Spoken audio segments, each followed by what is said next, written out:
What's going on, everybody? Lord Jones with Midnightcomics here, and welcome to Indie versus Creator Clash Part 2. If you guys remember, on Tuesday we had an amazing cast, right? A bunch of awesome creators that had their characters in the previous Indie Breakdown episodes. Which, in case you're not familiar with Indie Breakdown, just show where we break down your favorite indie characters' powers, stats, abilities, and get them prepared for this phase of it, the Indie versus stage. So what we're going to be doing in part 2, we're going to get you introduced to the rest of the contestants that you guys didn't have the opportunity to check out on Tuesday. So definitely a bunch of awesome people here. And what we're going to do is bring the first contestant up to the stage.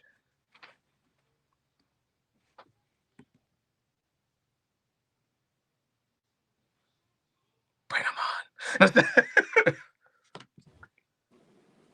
Okay, there's Roddy.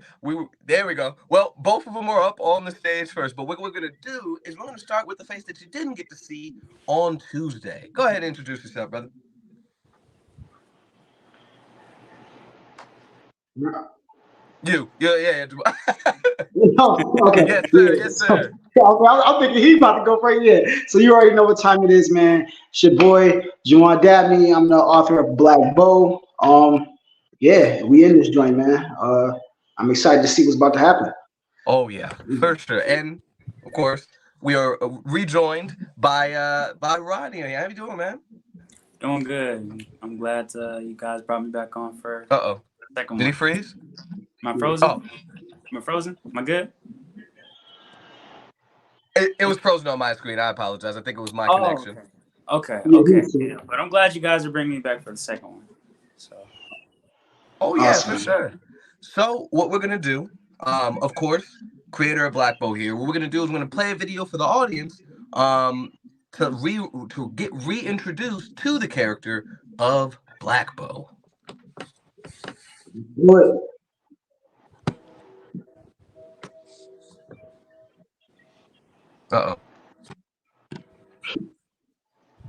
Testing. Powerless citizen to the symbol of hope for Nickel City, Black Bow vows to end the corruption of his city and sets his sights on ending corruption in the world as a whole with the ancient powers of Anu. So Black Bow in base is at peak physical strength. When he taps into the powers of Anu, his strength is taken up tenfold. He has superhuman accuracy and is able to add power to his arrows, causing them to explode on impact. His arsenal includes smoke arrows, sonic arrows, EMP arrows, and much more. Pair this with his ability to apply Anu to them, makes his arsenal extremely dangerous.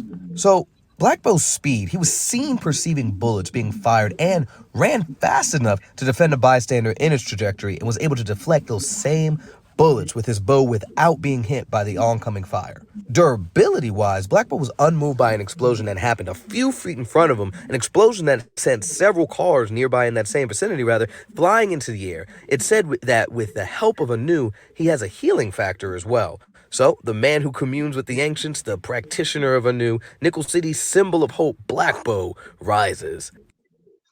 Nice. All right. So, reintroduction to Black Bow. You actually had somebody challenge you while you weren't here. It was actually the Delta Dogs. Vaughn chose you that day. Yeah, so we kind of dove into that and what have you. But what I want to do in just a moment is have you tell us who you want to go against in an Indie versus matchup. But before we do that, again, there are some characters that you didn't have an opportunity to see.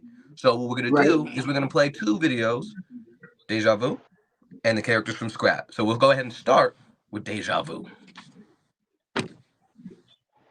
A battle with a private military group hell-bent on stealing his tech, Malcolm Crown must become the hero known as Deja Vu.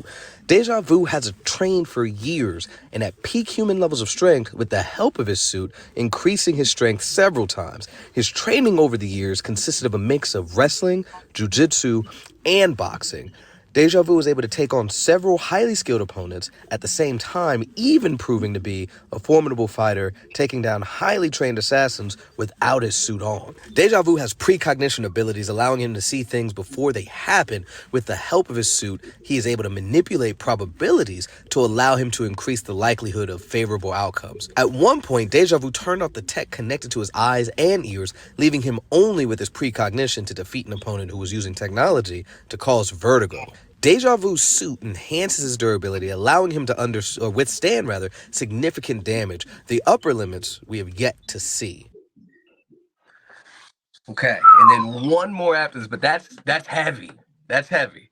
Yeah. So Yeah, one more, yeah. one more video, and then we'll hear who you want to go against in this indie versus matchup. Okay. And Zakaya, two martial artists with 20 years of training between the two of them and have achieved the ultimate state of martial arts. Shannon possesses a hybrid martial arts style that combines karate and jiu-jitsu. In addition to her proficiency in these martial arts, she has an ability known as the formless state. The formless state is a state that gives Shannon enhanced strength and speed. However, the use of the formless state comes with a drawback, as it burns her body out during the process. Now, while in this state, her body also becomes more durable, but the retention of abilities and experiences from this state is limited once she exits it. Zakaya, unlike Shannon, utilizes weapons like poison claws, knives, and darts. She's more likely to kill her opponent in battle, and she is also able to tap into the formless state that enhances her strength and speed, allowing her to become more durable. For these two to enter the formless state, one of the things that needs to happen is in their mind space, if you would, they take on what's known as the goddess of martial arts, and through that they unlock the formless state. Now, in regards to the skills that they learn, they're able to instinctively face off against opponents, learn their styles, and retain those styles for a time. So, with Shannon knowing karate and jiu-jitsu, if she takes on, say, a taekwondo martial artist, or someone that's utilizing capoeira, she is able to mimic this within the formless state and react to it as well. Think of it as an Ultra Instinct-esque move. And again, Shannon and Zakaya can both utilize this form. All right, let us know who you think can. So heavy. So some of these characters are like you wouldn't expect that. Is but a yeah, warrior. Oh, my bad. We're gonna save that one because she said that she's still on the way. So when she gets here, possibly we'll go ahead and run that one. Right. But yeah, so those are two more of the characters there. Yeah. So who are you thinking about? Man, From what you've seen so far. and because I've only seen those, so I only have the options of choosing between those two characters, those two. Oh no. IPs. So everybody from last week as well is Jaywin just popped up. Let's go ahead and have her come on and introduce herself. But yeah, everybody from Tuesday, and of course the two from today. And actually, we're gonna go ahead and play the third one here in just a second. If you don't mind, go ahead and introduce yourself, your company, and the comic book. The comic book and the character that you're bringing to the Indie Versus matchup. Okay, hello everyone. I'm Jaywin with Ruling Hand, and my character is Zyla from Gehenna Imperium. And so we've got a video for Zyla. Let's go ahead and run that video, and then we're gonna figure out who Black Bow wants to go against an Indie versus matchup, and then we'll have you prepared to ask the same question and have you let us know who you want to go against in an Indie versus matchup. Of course, we'll keep it to season 1, the 10 characters that's in there, and then we'll move forward right after this video. Gehenna, a woman fueled by revenge, one who won't even let death slow her down. Zyla is trained in the art of Tekyon, and because of this training, has heightened senses, being able to sense an invisible demon and able to avoid and counter its attacks. Zyla also has the ability to absorb the powers of her previously defeated opponents to enhance her own abilities. Zyla, while alive, had the stamina and the skill to take on a group of armed men. Zyla is also durable enough to shrug off several attacks from several demons in Gehenna. So woe to those who would stand in the way of her resurrection, the woman who faces the trials of hell and vows to leave it in shambles to attain her resurrection. All right, let us know who you think.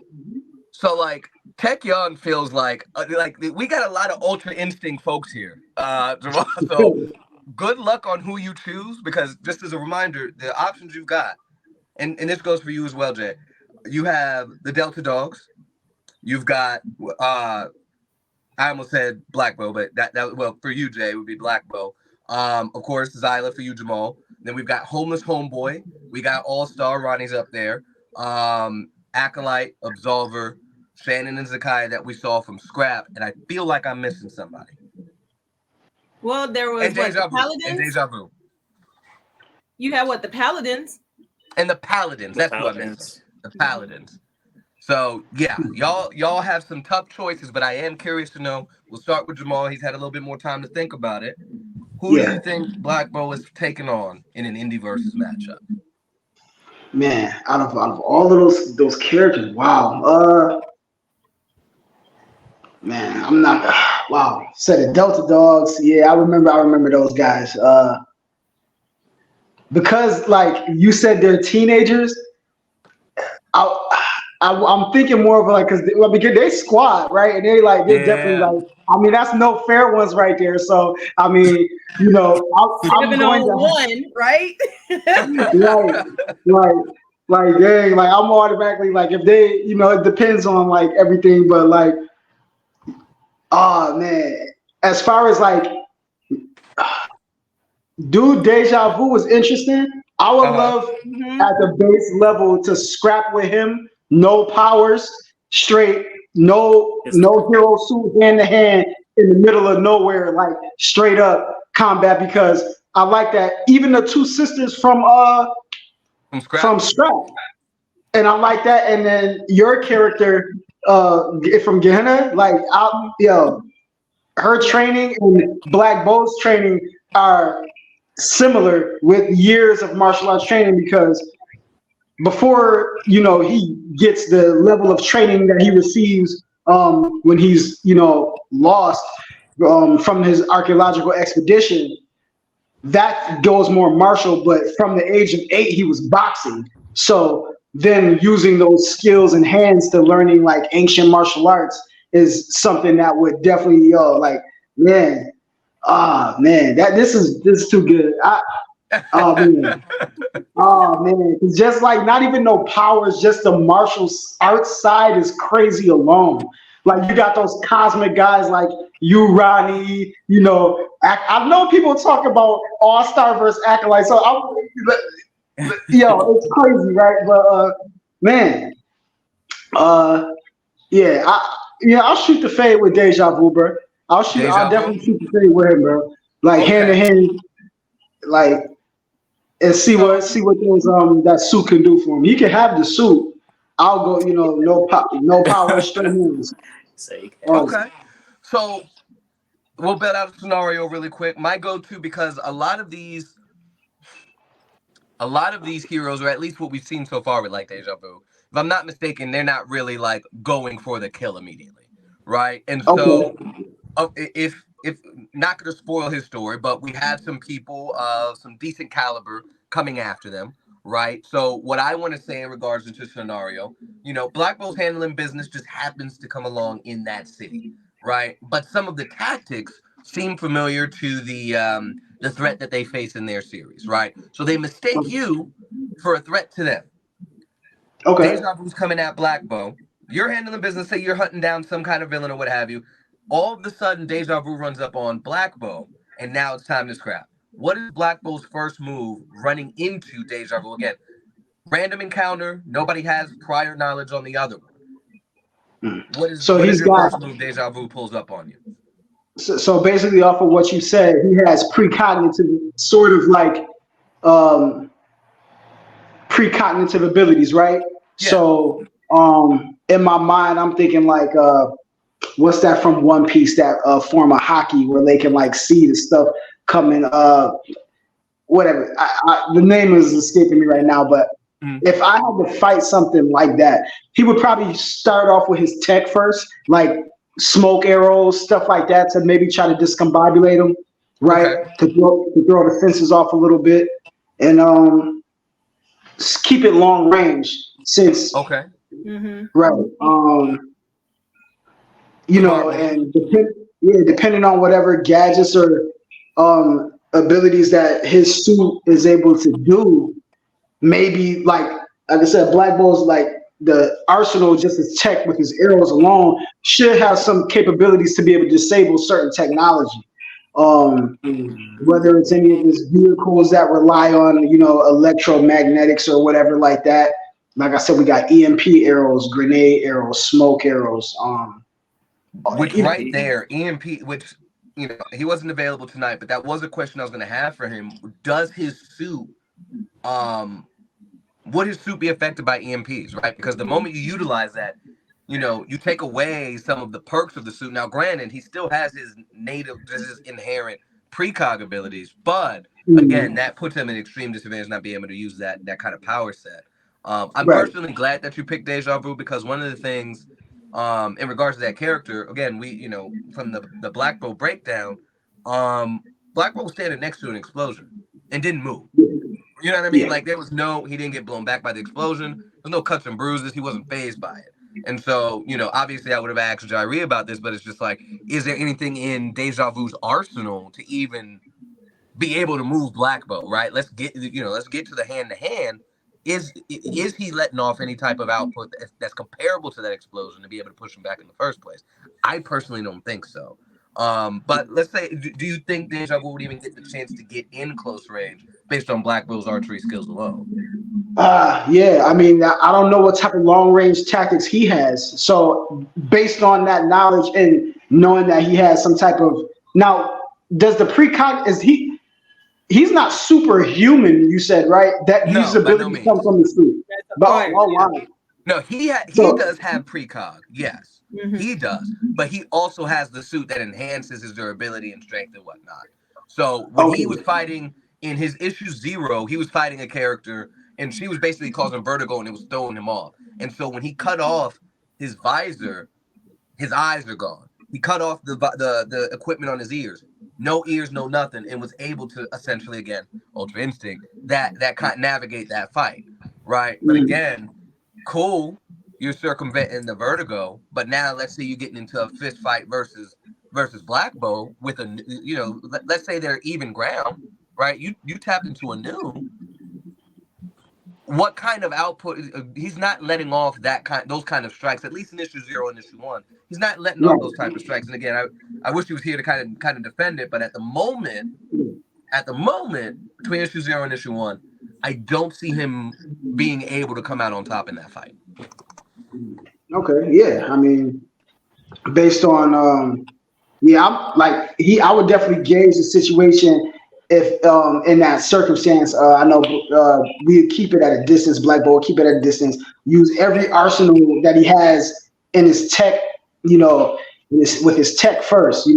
Poison arrows. Acidic arrows. All type of ridiculous. Things. Now, is there a range to the precognition? We've only seen him really utilize it, so the battle was taking place. They were already doing hand to hand, and they were right here in the same vicinity, right? So we haven't seen him utilize it in, let's say somebody was sniping, right? And he saw it and was able to get at it. We haven't seen that yet. Because I was gonna say, you're Black Bolt, right? So if you were doing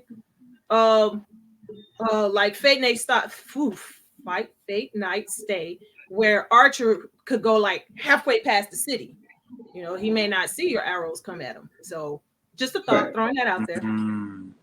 So how far? That's why I was asking, how far can you perceive on that? What's up? You look like you want to say something. I was gonna say, and doesn't a new give him a level of strength too? That strength, say if he hits him with the EMP arrow, his suit Deja Vu is not going to be as strong as Black Bolt, because Black Bolt still has a new to give him that extra edge in terms of strength. Right. So, he does have the precognition, but that can only last so long. He can only avoid attacks for so long until that's now straight. with Black Bolt though, everybody is kind of playing down on Black Bolt as how does he regenerate the arrows? Or is it At this point, no. Like I said, as the story progresses, he'll gain more abilities to be. I feel like you're asking kind of materializing arrows out of energy or right. At a certain point, he will be able to do that. Some of the images that he showed right now, they're regular arrows. They can be encased in energy to make them more damaging. To send them farther, to make more of an impact. So if I felt as Black Bolt, if he felt threatened, then he might do that as a final, okay, that's a fatal, something that would be fatal. So okay, let's maybe try to clip this armor off him or see if he can withstand this. And then if he did by any means, then we go in for the hand-to-hand combat and see what he's working with. But yeah, based on what you're saying, I was I didn't know if he was like had any extra feats like any type of superhuman ability to his regular person. So I probably if I did, if they were in midst of battle and like Black Bolt uses like Anu with like a strike, it probably would kill him. Because if he can like break through solid objects, brick, stone, nothing. Yeah. Okay. That's interesting though. That's interesting. I was gonna ask if they're killers too. Like, do they when they fight their opponents, are they like? Do they fight fair or do they fight to win? So everybody is in character. And from what I've seen in issue 0 and 1, they're not necessarily like, hey, first response is to kill the opponent. Now, they were attacked in issue 1 by a group, and I'm pretty sure his wife shot somebody, but like they were just fisticuffs at first. You know what I'm saying? Side effect, it happens. yeah, she was not playing. But like, it's fisticuffs all the way. He didn't have his suit on, which was an impressive feat, right? Like he's been training for some years as well. But in character, his first move isn't to go for the kill. Whereas the first thing we saw Black Bolt do in issue 1, I mean, those arrows in issue 1 of Black Bolt was no joke. So if you're talking about you using EMP to knock out the effectiveness of the suit and then just hit him with a standard arrow at that point, he gonna look like those guys in issue 1. That's all I'm gonna say. So like that's Absolver says, Jamel says that he thinks it's a good fight. I feel it's more of a tie. You are free to join if you would like to, Jamel, to kind of elaborate on that. Of course, Jamel Leslie is the creator of Absolver. He's with Concrete Comics. He may have a slightly more insight. Obviously, they're all under the same umbrella.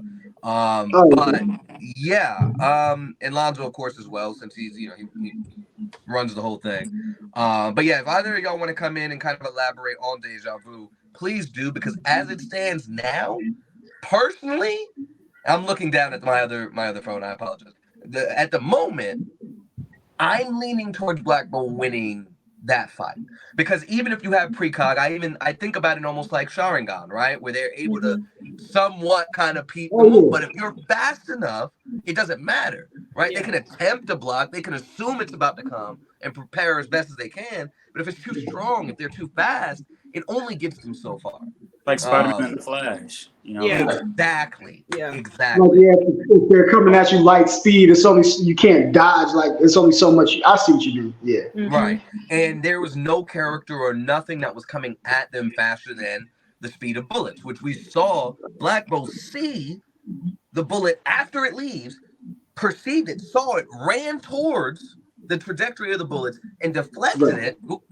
Deflected it in time without getting anybody hit. So like nobody was moving that faster or at all. So I'm just like, Black Bolt reaction, Black Bolt movement speed and attack speed kind of trumps everything that we've seen Deja Vu even attempt to take on at this point in the story. So not saying, of course, later on he's not gonna get to that point, but if we start talking about later issues and we gotta start including you in later we can only use. That's why I chose. That's why I kind of favor choice, because right now, me not knowing anything about the character's power set or anything, he looked, just from what I've seen, like, okay, he looks like he has some ability that will rival me. So that's why I chose him over, like, say, like any of the regular heroes that are like kind of base combat level. Like he actually looked like, definitely pose a serious threat. So. Fair enough. Does anybody have any questions for Jamal in regards to Black Bolt? And now, of course, I can answer any questions in regards to Deja Vu as far as I know based on issue 01 and the conversation that I had with Jairi. But if there's no other questions in regards to it, we can go ahead and move over to Jay. But we'll give a couple moments. I'm good. Okay. Yeah. I pretty much already asked the questions about, the ability to recreate the bows. And I'm like him. I initially chose Deja Vu, but honestly, I would choose any of the characters that actually they started out as regular people. So Okay. I would not challenge, I believe it's Absolver and Akolyte, because they are born with these supernatural powers. Like that's like Batman versus Superman. You know, Superman is born with it. They just honed it in. Deja Vu was a character that he's like you and me. Like he started out, he trained, he conditioned himself. So that's why, like here right now, I'm just like, look, if I lose, fine. You know what? Me and Zyla gonna sit down and we're gonna talk this out on how to defeat the next one. So I'm like, come on, you know. Man, man, look, man, we gonna have to plot on some of them boys, man. Like, right? we gonna get together. We gonna get, you know, right, we cool. Blow them out first. We cool with All Star, bro, and we gonna catch Absorber and Akolyte. We gonna catch the big bad boy. We gonna catch them sleeping. We gonna send them thinking one way, and we gonna come at them stage right. So that's what we gonna do. So forget boys with that 7. We got it right here. We gonna tag team. Wait, what are the minutes? I gotta black out for a second. What is it? We gonna be like Batman. We gonna get some prep time on them. And we gonna take them big boys down, bro. We got it. We were the Avengers, man. We're gonna unite on this. And we gonna take them down. Turn around Black Bow and Zyla versus Shannon and Zakaya at this point. Oh, okay. That would be pretty cool. That would be pretty cool. Well, let's talk about. Well, first, let's get your one-on-one, and then let's speculate on those two. Absolver says that he'll jump in about 20 minutes if we're still there. So Jay, what's your one? And then following that, we'll speculate on this potential Black Bow Zyla team up. Well, yeah, like I was saying, I initially was all for challenging myself with Deja Vu. Okay. Yes, he has the suit, but then again, Zyla has death. Zyla's already dead. Right. So that's why, I figured, there's some durability there, because especially if the arena is in Mortal World, she has durability. Yeah, didn't she just, from the clip, she fought, that thing was like the size of the Hulk. That demon, like, so if she's taking punches from that thing, like, now that's in episode 5 where she tricks him, because he has some other abilities too. But yeah, he is a brawler of the character. I mean, in the series. Right, and so dealing with something like that, I'm already assuming you're superhuman, like. But she was human though, and that's why, because she was born human. Okay, so she decided to take on or study. She studied martial arts, and then going in her revenge, she is fatally wounded. So she wasn't invulnerable. So she did die, and then she woke up in hell. So now she's building all of that. And I'm gonna say she's gonna initiate the fight. She's not a hero. So, you know what? Innocent bystanders, you better learn to get out the way. That's cool. You see some fight going down. Oh, that's cold. Yeah. Oh, that's cool. That's cold. She's not going for your head. You got to get your own head. I'm just saying, you see some people fighting. You need to move. Yo, you know what? Black Bow will rock with her, because at the end of the day, he's kind of dark himself. He can get to those points. Like, he's innocent bystander sometimes, but it's like, he'll kill you. So it's like, if you're in the way, she has a target. But if you're in the way, oops. Oh man, yeah, that's cold blooded. That's cold blooded, man. So that's why it's like Deja Vu, and I would say she would initiate it, because an energy like Deja Vu, she will be satiated for quite some time. It's like Thanksgiving dinner. She will be okay for quite a while that she doesn't have to kill, because in Gehenna, you have to initiate killing someone to stay relevant. Because Gehenna is not just hell, it's like the limbo world. So you can get killed in Gehenna and actually go to hell, which is like a final place where you can't return to. So she has to actually be on the offense to stay relevant.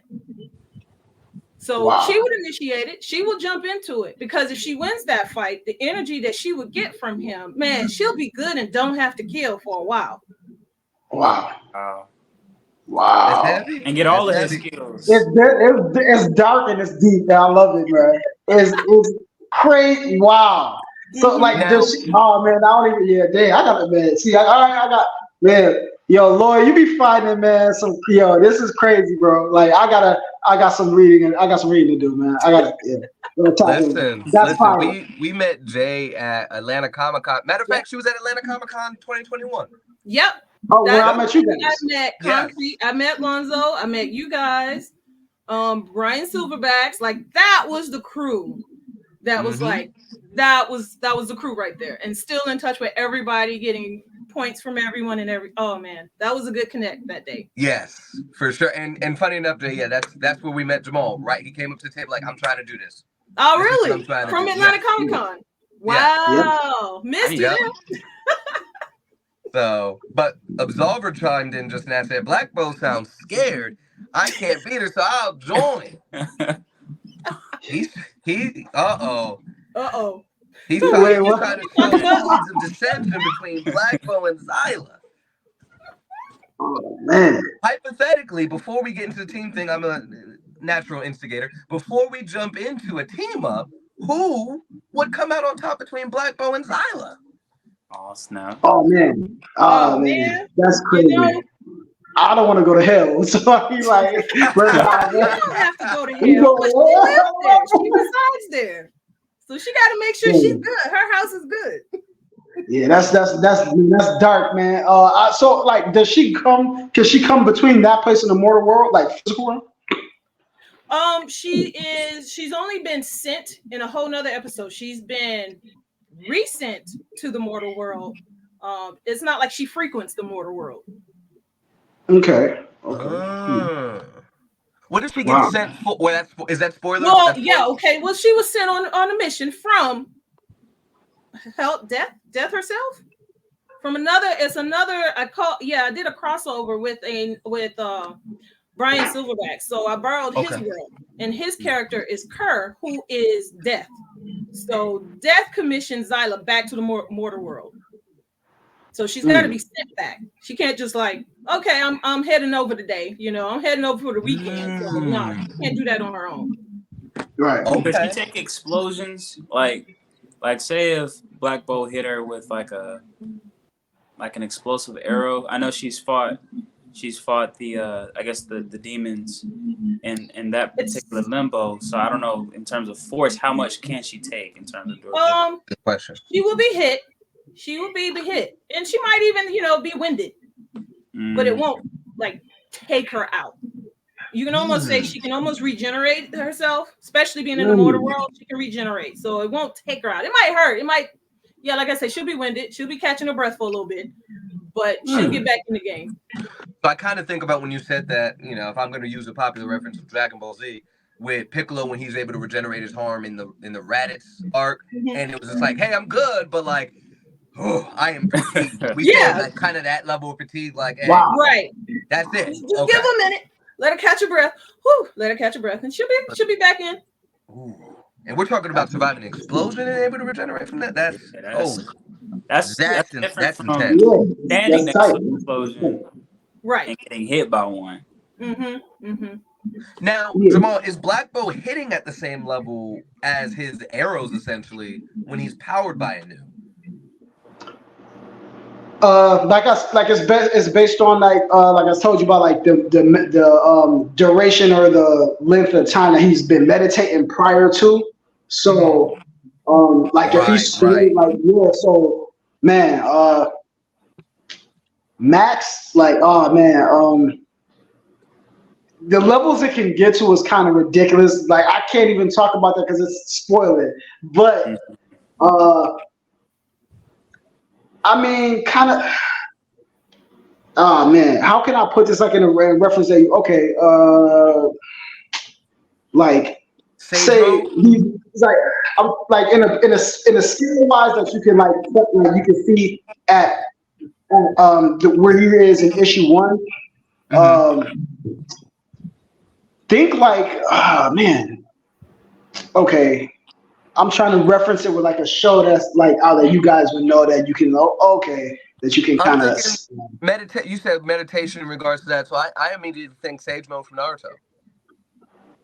How when he does the meditation, and then he has those 3 clones set aside. He does his meditation. Whenever he snaps that shadow clone, he's back in the sage mode joint. So you're saying he has to be in it for X amount of time in order to activate that, right? Right. Does he get stronger the longer he's in a meditative state? Yeah, right. Yeah, being able to activate the powers of Anu for a longer amount of time. Okay. Right. So I mean, it can get to the point where he doesn't have access to the abilities, and he's basically normal. But even in that state, he's like, he would be at the level right now. He's probably a little bit above, around a level of like in his normal state without Anu at all. Probably around the physicality of like Captain America, I want to say. So he's about like right there. So now, Captain America level of strength, speed. Go ahead. I'm sorry. Now, like I would say like around between like Captain America and like, because like how I judge it, I would say like between like Captain America and like right before like Wonder Woman type of level like ability. So if you're like, so anywhere between the like top physical level before you're talking about superhuman, and that's without any powers or anything like that. That's that's regular without anything. So he was to encase his strikes in Anu. So you're talking about like being able to punch through like brick walls and stuff like that. I want to say like with his bare hands. So I mean that's the type of power we're talking about in just his strikes. Okay. Next question I got is for Jay.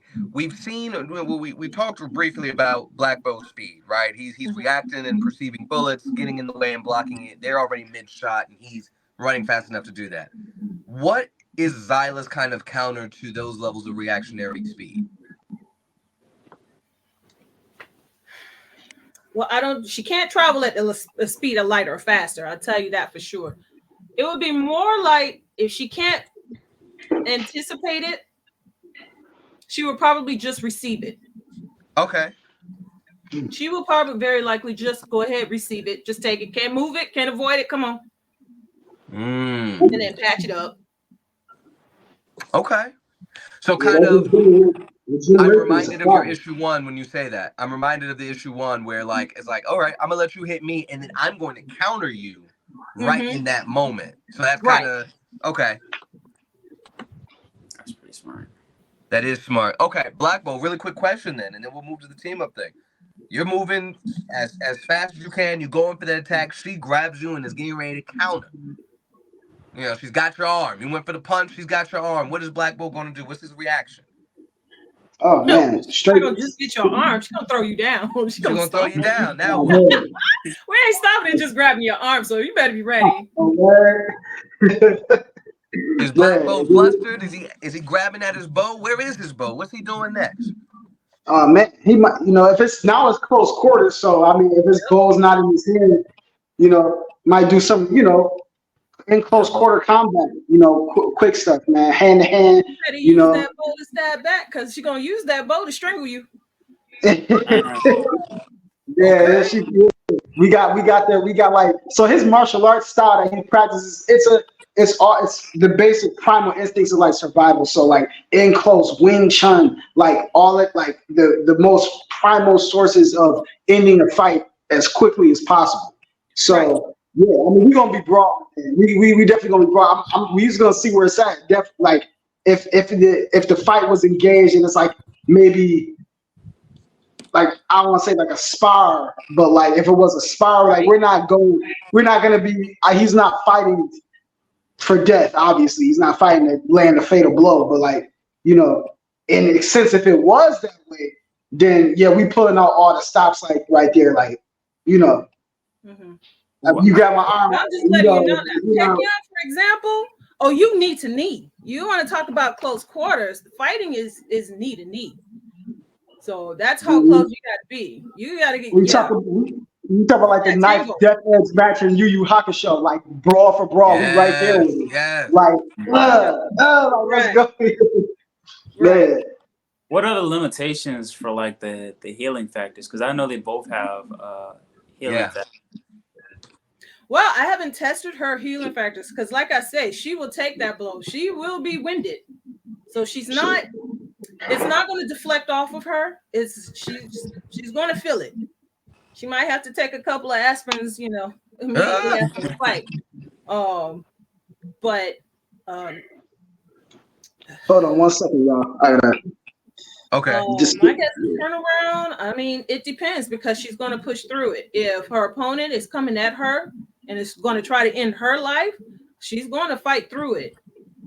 Okay. Now, if she has a moment to relax, now maybe she'll feel that pain. She'll be like, "Oh, right," and back off and go find a hole somewhere to hole up in. I have a kind of follow-up question, not necessarily in regards to the healing factor, but in regards to being able to. We saw her being able to kind of sense and counter that invisible demon. Would you be able to sense the energies? Like, obviously he's usually not new, but would she be able to sense kind of this foreign energy kind of exuding from him? Yes. Yes. So take a conversation. She may not know exactly what it is, but she will feel that energy. It's like the spidey senses will start going off. And that's basically, how it is. She can't tell that, okay, that's the Shadow King from this realm. She just knows that there's an entity behind her or where he's coming from. So she goes ahead and she follows her senses and she goes ahead and she kicks out or she does what she has to. And, chances are they'll land, but she senses it. Okay. So, now this kind of goes back to our reactionary kind of speed question, stuff like that. So hypothetically, Black Bolt fires an arrow at you or at Zyla. Is she going to be able to get out of the way in time, or is it kind of like, I'm going to tank this hit? I'm thinking, again, if I'm using mainstream, Neji taking an arrow in order to get a hold of the enemy he was fighting. Talk about part 1 Naruto, and uses a trigrams on him. Is she willing to take that initial hit? I'm not gonna lie, it depends on which arrow he's shooting at her.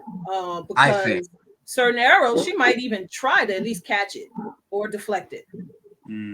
Okay. Like if he's like Archer, like way far apart away, she may not see it until it's already on her. Yeah. If he's not too far away, she might just try to deflect it, or like I told him in a brawl, she might try to catch it so that she could throw it back at him, or strangle him with it, or stab him with it. She uses it as her own weapon. I like that. She has a hands on hands, but she knows how to train with a weapon. Ooh, that's if Black Bolt gets hit with his own arrow, or like, how is it affected? Does it affect him, or is he immune to his own? That's a good question. Good question. What you mean by they would have to take it off and stab me with it or something? Wait a minute, I thought you were out. I thought you were gone. Oh no, I'm still here. But that's a good question. I don't know if she can catch it. If she can catch it, in the attempt that she's trying to catch it, it slips through, or it actually pierces her hand type of deal, lodges in her shoulder. Then that's why I say she'll take that hit. Yeah. She'll take the chance to, let's say, catch it. That's interesting though to see how she would do against an arrow encased with like solar energy. How would she deal with that? Like that's interesting. That's why I say depending on which arrow is fired, because Black Bolt, that I understand, has different kinds of arrows. Right. Now, it's interesting that you bring that up because correct me if I'm wrong. In issue 1, in Black Bolt, one of the guys did pick up the arrow and wasn't affected by it. And now eventually, it did blow up. Now, is that a timed thing, or does Black Bolt control what happens with the arrow? Is it something that happens on impact? Is it a time thing that just depends on what Black Bolt decides to do? So I remember I told you. Hold on one second. All right, can you still hear me clearly? For sure. Yeah. Yeah. So that arrow, the artist, and see that, and this is why you gotta be so careful with this canon stuff with comics, because you really have to have a good rapport, like just a good connection with your artist, because like sometimes they'll draw things that I'm like, yo, bro, like that arrow was supposed to be a time detonator arrow, and I guess from whatever way he drew it, like just the angle he drew it didn't look at it like I agree with that one. yeah, like that was like a detonator. So Okay. yeah, that one. I mean, obviously, if she was actually be able to catch that and pick it or whatever, she just tossed the shit right before it explodes. Obviously, that dude was like, what the hell? You know, the shot caught him off guard.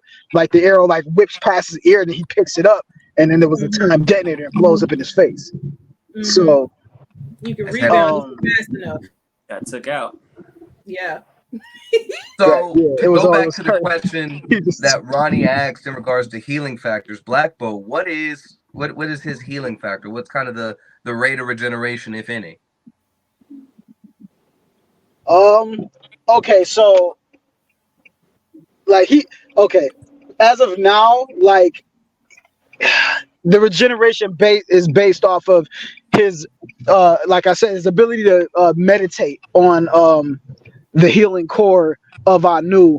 And so yeah, like as far as limbs, unless it's some type of biotech that was like, you know, because they have like in that world they have like technology that can replace limbs and stuff like that in that universe. But as of like now, like if he loses a limb or something like that, he just ain't got no limb. Like his regenerative factors can heal it can heal wounds as far as like deep wounds, scars, stuff like that. Okay. But amputation, not so much. Or anything like that. Like, yeah, not like regrowing whole limbs or a head or anything like that. Like it's Okay. If his heart or brain is too badly damaged, it's over. Noted. So kind of, I don't know if I made this comparison in our creator breakdown, but more like a Deathstroke style healing factor is what I'm gathering. Right. Okay. Now, here we go. Ronnie, you got any other questions for them? I think before we dive into Zyla and Black Bow versus Shannon and Zakaya team up match. I had one, but I think I lost it. But yeah, it'll come back to me later. Okay, so I just want to add one thing into that. Like I said, he has a I told you before, Lloyd. Like there are practitioners that spend their whole life mastering one core of Anu. So now there are people or beings, because it's not just humans that practice Anu. It's a universal concept. So you know, it was actually given to the people that taught Black Bow by an ancient alien race civilization.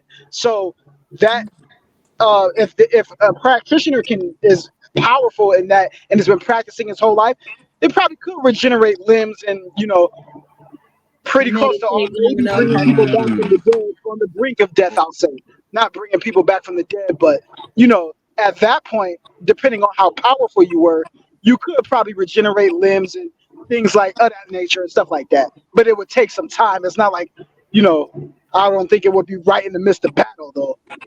Okay. I was gonna ask, but go ahead. I was gonna ask. So in terms of the meditation and the healing, he, like you just said, he can't do it in the midst of battle. So say he gets hurt fighting Zyla, right? Yeah. So if he gets hurt fighting Zyla, then it's like he would have to find somewhere to recover. It's not like an immediate healing factor. Right. Okay. Exactly. Like things will change over time. Like at the point in the story right now, he's just merely above human. But he is, I would consider him, you know, right on the cusp of superhuman. But he's not like immortal or anything like that.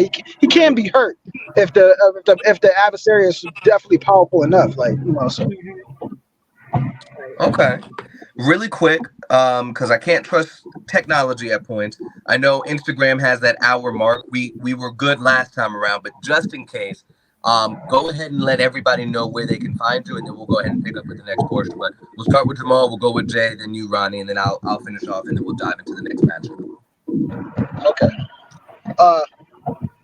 So, well, I guess I'll just tell. So you just find me at Black Bow Comics on IG and Facebook. And YouTube. Outstanding. Same. Ruling Hand on Instagram. The Ruling Hand on Facebook. Okay.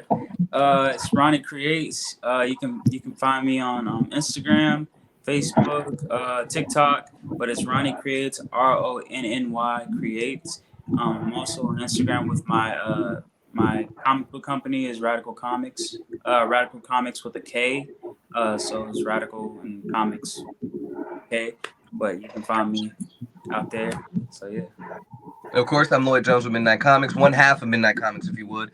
We are Midnight X Comics everywhere except for Facebook and YouTube, where you can find this is just Midnight Comics. So far, right now, this has been Indie versus the Creator Clash, the second phase of what was called Indie Breakdown. Again, where we break down your favorite indie comic book characters' power, stats, and abilities, and get them ready for this phase, the Indie versus matchup. Later on, we're still talking about the matchups that the creators want to see, but what we do is we're going to utilize a randomizer wheel. So we're getting set up for that part. We already have the matchup, which will be revealed later, but next time around we'll do the randomizer wheel live. But the official matchup is going to be coming a little bit later. Right now, though, we're going to dive into this potential Black Bow and Zyla versus Shannon and Zakaya. So if I were to dive into Shannon and Zakaya really quick for the two of you, of course, we had the video just now. We said that they have 20 years of experience between the two of them. They only got 10 years of training, which is no small feat, don't get me wrong. They're 19 years old, 19, 20 years old, respectively, if I'm not mistaken. And they have been, again, karate, very traditional jiu-jitsu and all of that for Shannon. And Zakaya has been definitely doing it a little bit longer and is more prone to go for the kill against her opponent. She's definitely been in some more strenuous situations, if you would. So we have the two of them against your two characters. Now, ordinarily, I would probably give it to y'all's two characters. But the thing that I'm concerned about in a battle against you two is that formless state, right? In order to activate it, in order to attain that state, they have to kind of internally battle the goddess of martial arts to do that. But utilizing it, there is a time limit. I want to know, with this in mind, and they can mimic your moves, right? So Ultra Instinct mixed with a Sharingan, they're mimicking your moves, they know your style, limited time. Varies each time because again it burns the body out. But what is Black Bow and Zyla going to do in the face of this? No, it's not their first move, right? It's going to be fisticuffs in the beginning. So we'll say everybody's elevate kind of even fisticuffs. So you pick which one you want to go against. But what is y'all's first move against these teenagers, right? And what happens when they enter the formless state? What is Zyla thinking? What is Black Bow thinking when diving into this matchup? Okay. It was a lot. I'm sorry. Yeah, go ahead. And I'm like, yo, let's rush these characters real fast. We're gonna rush them. Like, man, straight up, like we not gonna let these little girls one up us, bro. Like, right. I'm gonna let you go ahead first, so that you can get the arrows in. We're gonna go ahead and just send them a message really quick. And from a distance, then following right behind you, fire off one of those arrows, your arrow of your choice, because you about their powers. You might want to do the two ladies have I don't know what other skills other than martial arts. I thought one of them uses poison darts and claws. Ooh. Okay, well that's close encounter. All right, what's the other one? Any of them have like some really like far out power? No, just that formless state. Just that formless state. All right. Do you have a numbing arrow? I'm gonna ask you that now. Well, I got sleep. He got sleep arrows. He got knockout gas. All that. So, like, what will be interesting is, okay, depending on where they are, like we should rush them first because, like, here's my thinking. We should see I would rush them and just go, okay, we're gonna see what these little girls talk about. Let's see where this martial arts skills really at. We go into it. We can time or kind of predict or perceive them entering this formless state. Then we dip out and go for the distance. We just let some hand-to-hand combat. You tap into whatever extra spiritual abilities you got. I'm tapping into Anu. We're going full force, power punch and body blow. We're going to obliterate. And then if I see, we see them blacking out or going to, then, man, we gonna jump back like 50 feet. I'm gonna let off like 50 smoke arrows, and then we're gonna see where they at that point, man. We're gonna back up in this. Knocked out either now. Okay, so we're gonna take out our biggest threat. So I think you said that there's one that's 20. So we're gonna knock her out first with one of those numbing arrows, and as you shooting that arrow, I'm running in right behind her.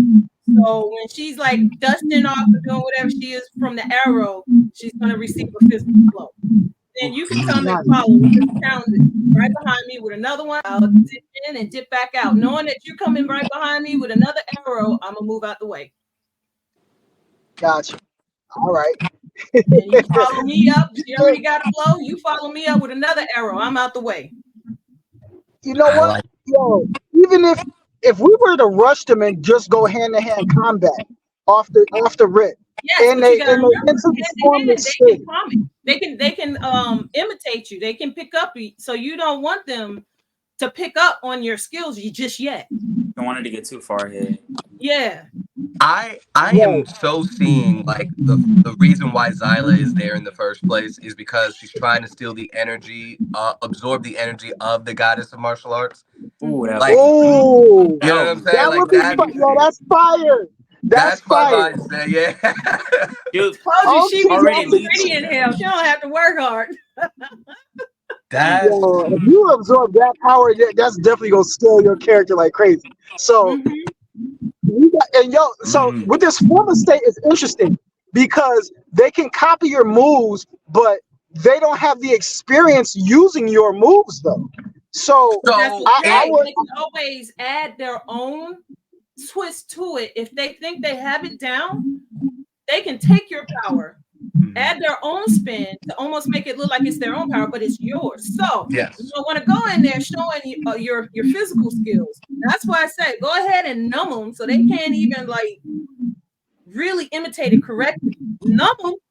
You go in there with a blow and jump back out before they even see what's hitting. Then you follow it up with another arrow. Not discombobulate them. Jump back in before they see it come in. Deal another blow to them. Jump back out.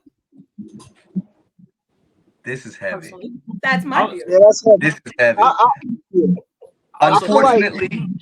Unfortunately, there's no real argument against this tactic, right? I'm thinking about what I've read in the story, but at the same time, they're young. They haven't really. Now, Zakaya, again, she's been in more kind of situations where it kind of requires her to kill. But like Shannon is struggling with learning jujitsu really early in that stage. Now, she's done karate forever, right? So she's done that forever. So she's got that to fall back on. She's got the formless state, but it's not the first move that they're pulling out of their arsenal. They would rely on techniques that they've learned throughout the years, stuff like that. And I don't want to underestimate them in their skills. Right. So. But I have no argument against that. If anybody in the chat has read the stories, Scrap, NPC Comics, Juice Lee, chime in. Let us know what you guys think in regards to Black Bolt versus Zyla. Black Bolt versus Zyla, Jesus. Black Bolt and Zyla versus Shannon and Zakaya. There we go. And then I see, Concrete Comics is in the chat. We've got Absolver was in the chat. If y'all are free to jump in, I would like to hear more about Deja Vu because as it stands now, Black Bow and Zyla are dogging Deja Vu out, bro. Yeah. He looked cool. He looked cool. That suit is fire. But I haven't seen an argument. Delta Dogs. Now, All American. I mean, since we've got you here, I forgot what his powers were. Tosh, if you could play the video right quick, let's go ahead and get reintroduced to All-Star. Oh, All-Star, yeah. With the power of 1,000 stars, John Birmingham illuminates the night sky in the hearts of a world in need as All-Star. All-Star is connected to the Light Keeper. The Light Keeper is a celestial being that is the manifestation of light and is what granted All-Star his ability by placing a crystal into his nervous system. This being communicates with him, offering him guidance and has a strong sense of justice. All-Star can manipulate the fabric of stars throughout the galaxy, allowing him to harness energy from them. He possesses the ability to go supernova, emitting a controlled blast of energy that can be more powerful the nuclear bombs. All-Star can transition into a superhero form. This transformation occurs during critical moments such as protests or riots and indicates a connection between his powers and the need for intervention in challenging situations. The crystal connected to his nervous system enables him to regenerate. It reconstructs his amputated leg atom by atom, similar to process seen in characters like Dr. Manhattan. All right, let us know who you think can stand up to this. Now, was he born with that? Or was that acquired? Yeah, like what skills did he have before acquiring the crystal? So John, his real name is John. Before he became All-Star, he was a Marine, so he has that Marine combat training, hardened veteran. Military training, yeah. Okay. He's seen war. You know, he lost his leg. Even though before he gained his powers and got his leg back, he still has that training, that tactician mindset. So that's basically what he possesses besides just his superpowers. Like and with the crystal, he has super strength, flight, invulnerability, cosmic abilities from the crystal. The crystal. Was he the one that could travel faster? Like he can travel the Milky Way in 2 minutes, or was that Akolyte? That's Akolyte, but All-Star is pretty fast too. All-Star, he can travel just as fast as a shooting star. A shooting star can travel 2,000 light years or something like that. Yeah. So it varies depending on the shooting stars and stuff like that. But his powers are literally just like cosmic. When stars go supernova, they are more powerful than nuclear bombs, and he's able to tap into all of the stars in the universe. So, but in the first book, he's only tapping into like maybe 1 or 2 stars. But the more that he uses his abilities, he finds that he has a connection to all of the stars. And so there's actually a scientific reasoning behind his powers as well. Because of scientists say that human beings possess the same elements within us that stars do in space. Calcium in our bones, sodium, hydrogen, oxygen, all that's inside of us is also inside of the stars too. So the crystal itself was crafted from the stars, and so when he gets the crystal, all of the elements that are within him are heightened 100-fold because of the addition of the crystal. Exactly. And so when he lost his leg, he was able to rematerialize his leg atom by atom, kind of like you said in the video, like Dr. Manhattan. So if he was to say go supernova and explode himself, because he has a connection to the stars and the crystal is still intact, he can bring himself back whenever he wants to. So that's kind of like. So at this point, this is I really like when I saw that first trailer you dropped a while ago, when he's like the thing like it attached to his body and then he starts forming, like the suit starts forming around him and stuff like that. Yeah. What is that? Is that suit made of? What is that suit made of? Is it the energy of like the material of that? It's the material, stardust essentially. It's like it's stardust, and he can manipulate the fabric of stars. So really, he's really controlling the matter of stars and turning it. So that suit is made out of like matter. Yeah, basically. It's like pure, wow. You're a star. Now, is that a visible assimilation? So when he starts, I guess, like making a shield on him for himself, is it visible that you see the assimilation? Like you see, let's say, dust particles come towards him? It's more like, because stars are like visually they're light, you don't see the dust in the stars. It's just like it's like a cosmic energy, like he has a blue aura around him, which is basically the supernova energy from the stars. Okay. So I was just curious if it could be interrupted, like I don't know, send some kind of blast of energy his way. Could it be interrupted? When you say interrupted, you mean like stopping the transformation? No, like interrupting, like the pattern the aura that's around him. If you send him this weird energy, so if Black Bolt sends in this weird energy, then it discombobulates the crystals or the aura that's around him. I would because of how much energy he's pulling from all of the stars, I say not really, but he does have a weakness that can I guess break through it. So there's a dark matter energy, which is the opposite of light. That's more or less his weakness. It can hurt him, but he can also bounce back from it. But yeah, that's pretty much what can hurt him. Or somebody just as powerful as him, like that can go blow for blow for him in terms of strength. That can also hurt him too. Like when you think about Superman, he fights people that are probably just as powerful as him sometimes, and still like he gets punched by Shazam. He can feel that. Right. Mm-hmm. I like this. So really quick, I wanted to ask, like, because you have these celestial heroes and these powerhouses. Your character kind of gives me not like the Marvel remade, like the original Captain Marvel. Like that's what I'm kind of getting, like these celestial energy vibes. Now, even with the Marvel character, what's her name? The secret identity to Captain Marvel. What's it? Brie Larson. Not that's the real Carol Danvers. Carol Danvers. So I don't think, from what I was aware of, I am under the impression that her powers are mainly the energy of the cosmos at this point. I don't recall her having super strength. Like she can fly, she's fast as hell, she can travel the universe, but is her power set so is All Stars power set like that? Like I don't think Captain Marvel is lifting a planet like Superman, but is that how All Star is? Or does he have Superman level strength? He has Superman levels of strength because his muscles. That's the problem. The elements from the stars strengthen his musculature as well as his bones, making his cells denser.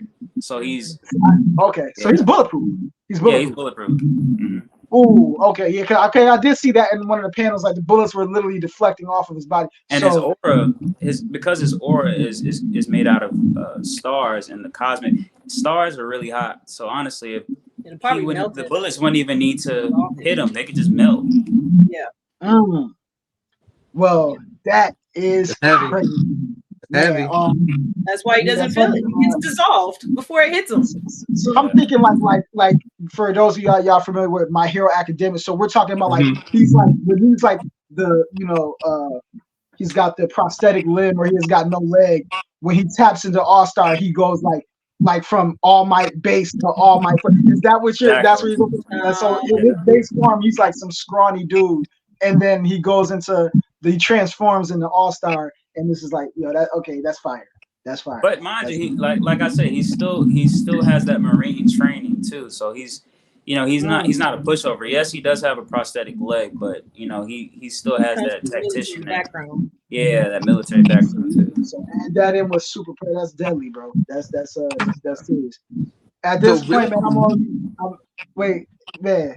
So that's crazy. So I did do from somebody said from Concrete, he said Black Bull sounds scared. Look, I'm cool with All Star, bro. That's my man. Now you see this? Now he just jump ship so easily. Get out of here.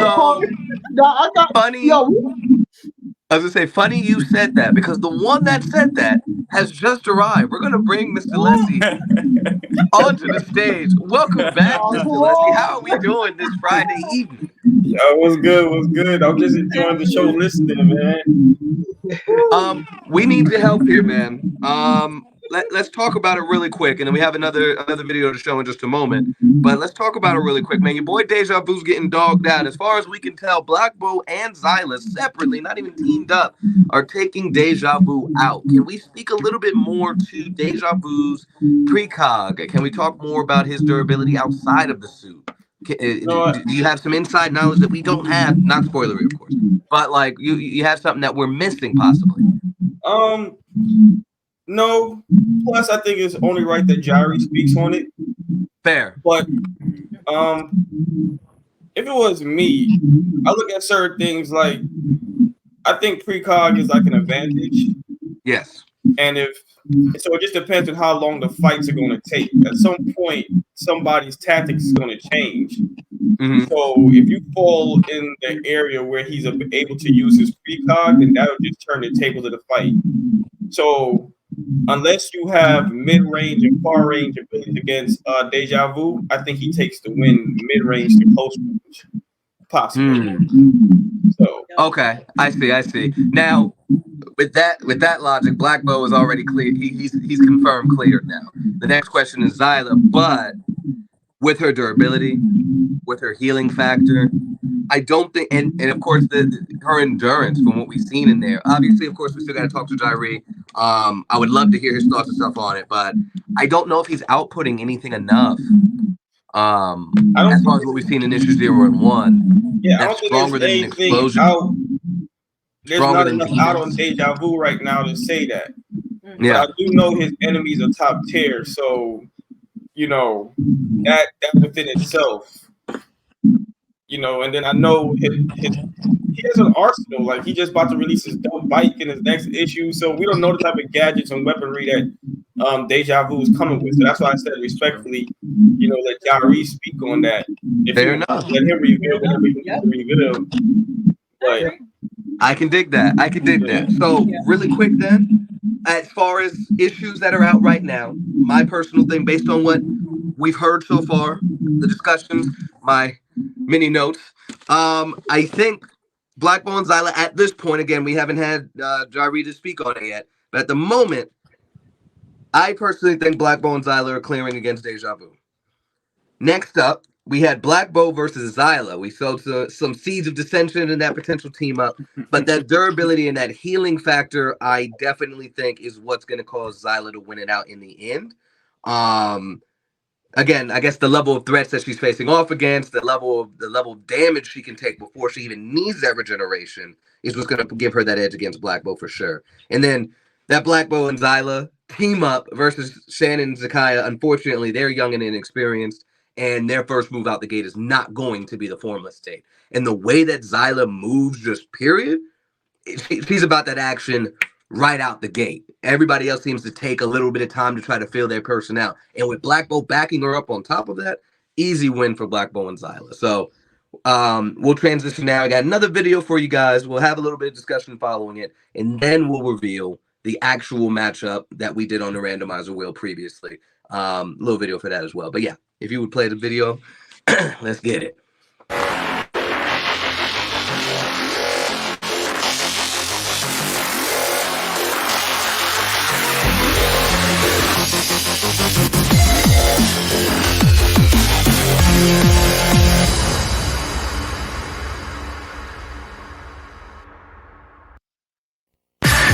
Wait a second.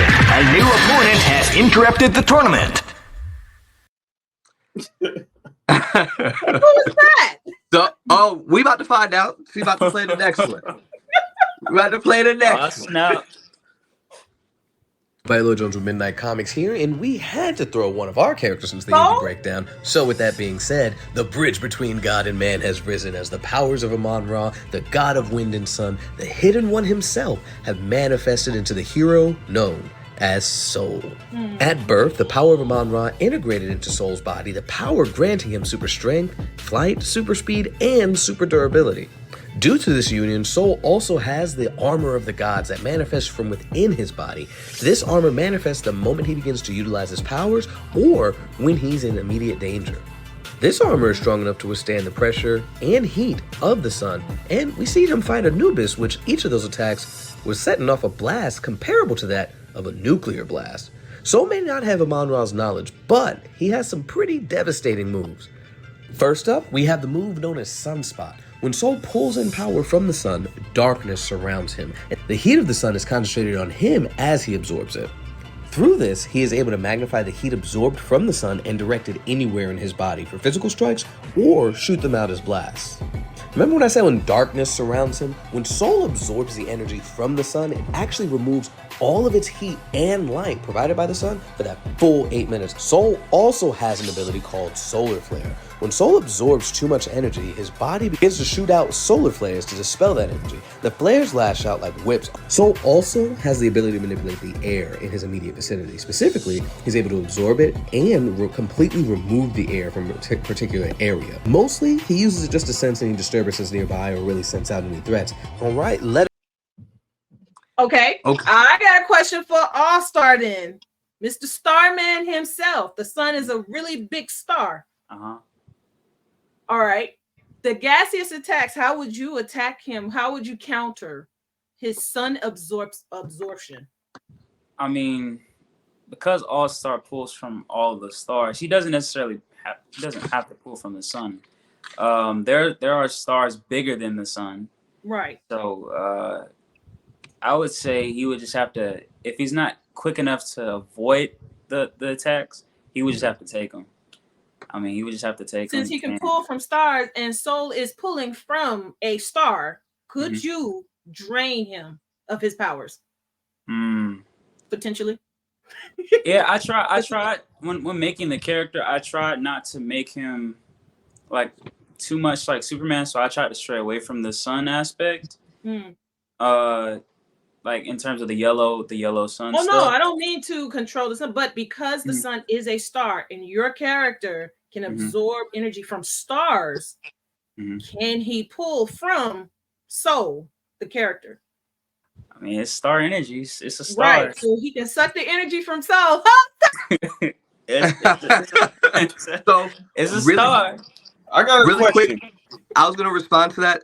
Before, if 1 second, this guy asked just now, the pen and pad said, so if he takes too much energy from the sun, does it affect the earth? Short answer, very much so. And we will be exploring that fact in a later issue because, yeah, doing that too much, like what are the effects on earth? So that's definitely something that we're diving into really soon. Because again, if he's magnifying that heat, what damage is that doing as well to the planet is a whole nother thing we'll be exploring as well. So awesome question. And absolutely. Yeah, he's using his powers. Yeah, he's fighting the good fight, but like at what cost? So we'll be diving into that. I didn't mean to interrupt. What's that next question? It was darkness. Like after he absorbed the sun, in the video it said that it was darkness for a brief moment, right? Because that's crazy. Yeah. Yeah. So he becomes the light. He becomes the sun for a moment, right? If you will. Is the source. He is the source for a moment. That's insane. You're muted. You're muted. Jamal, you're muted. Yeah, so I mean, if we get to a supernova, it's all Soul's fault, man. Because you gonna cause the death of our star like 4 billion years ahead of time. Like, what's going on, man? My bad, bro. My bad. I was fighting Anubis, bro. Like that's what I was. So, like when me and you chatted, Ronnie, I called you Ronnie, about All-Star, man, I was like, man, like how would that fight go? Right? I could see, because again, if you're absorbing Soul's energy, well, okay, I'm absorbing sunlight. We're shooting the same energy back and forth. What then would be the edge?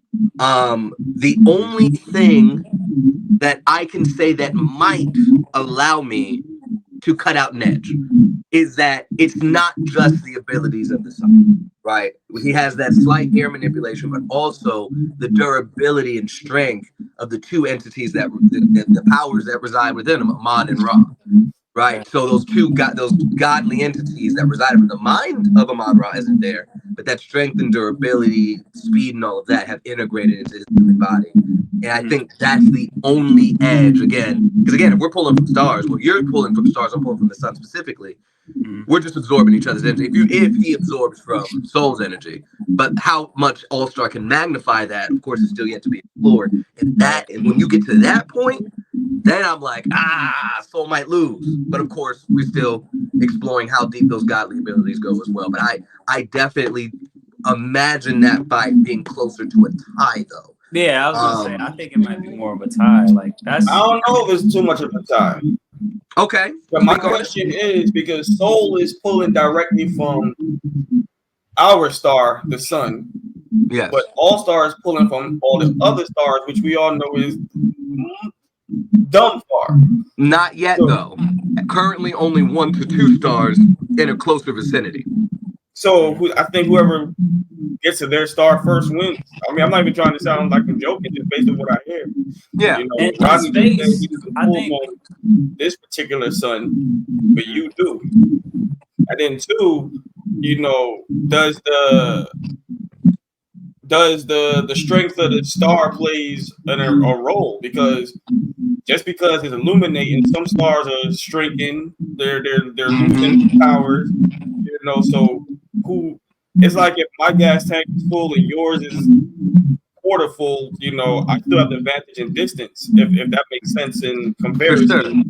So All-Star has a lot of science that he need to break down, because Soul directly says this sun, and we all know what, you know, the correlation there.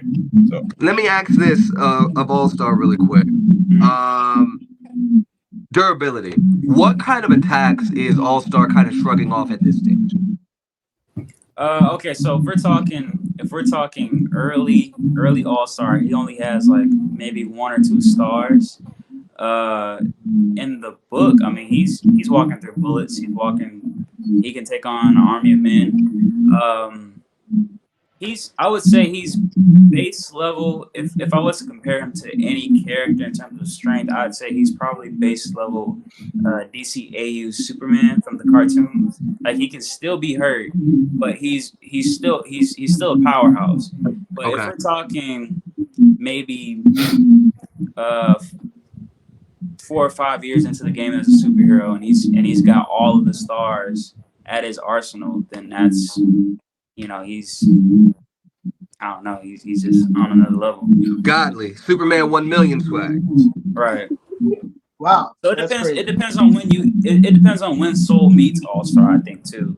Like, so of course with these, to build out the scenario, and you know, in the battle realm, Discord and all that stuff, Jamel is very, very aware of where I normally go with these. But you know, whether mainstream comics, manga, whatever the case may be, when building out the scenario, if we're going to say it's this universe, let's use what's canon. What is the current run? What is going on with the story and the character at this point? So obviously a lot of us are very early in, right? I'm only issue 2 in the Soul right now. Right. You know, you have the volume out. So, you know, Black Bow's issue 1. Gehenna's issue 5 at this point. Mm-hmm. Right, but then you have like Delta Dogs that's like in issue 20, right? So there's slight advantages and disadvantages and stuff all around. Yeah. Of course, you know, again, still taking from what we have. I like to use current runs, and what's been published already and stuff like that. But yeah, that is my worry later on in your story, All-Star. 4 to 5 stars. What does that look like? Like, sure, I'm exploring the Amon-Ra. Like, how strong are the gods, right? And how does that translate to Soul? And we're watching that growth right now. But at the moment, right? So Anubis is striking with these hits that are letting off, you know, these nuclear explosions that you can see from space, right? And he's surviving these. He didn't take a left damage. Say again? No, I mean, like, right now in your story, you're talking about like Dragon Ball Z level cat, like, destruction.